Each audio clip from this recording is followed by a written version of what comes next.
தேவ நாமத்தை யார் அறிந்து கொள்ளுகிறார்கள்? தேவனுடைய நாமத்தை அறிந்து கொள்கிறதுக்கு என்ன செய்யணுமா?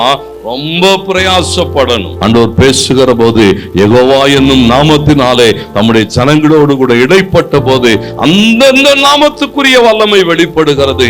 வேதம் என்ன எதிர்பார்க்கிறேன்னு சொன்னா, அதை சரியாய் அறிந்து கொள்ளுகிற போது ஆண்டவர் எல்லாம் இயேசுசாமி தம்முடைய சீஷர்கள் இடத்துல தான் கண்டார்.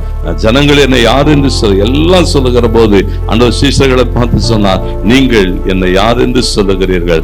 ஒவ்வொருத்தரும் ஒவ்வொன்று சொல்லும் போது பேதுரு சொன்னார், நீ ஜீவனுள்ள தேவனுடைய குமாரனாகிய கிறிஸ்து என்று சொன்ன போது ஆண்டவருக்கு மகிமை உண்டாட்டம். கர்த்தர் அவன் அப்படி ஆசீர்வதித்தார். இந்த கல்லின் மேல் என் சபையை கட்டுவேன், பாதாளத்தின் வாசல்கள் அதை மேற்கொள்ளுகிறதில்லை. ஒரு பெரிய அதிகாரமும் வல்லமையும் தேவன் தம்முடைய ஜனங்களுக்குள்ளாய் அனுப்புகிறார். எப்பன்னா, அந்த நாமத்தை நீங்கள் சரியாய் அறிந்து கொள்ளுகிற போது ஒரு நாளும் வெட்கப்பட்டு போக மாட்டீங்க.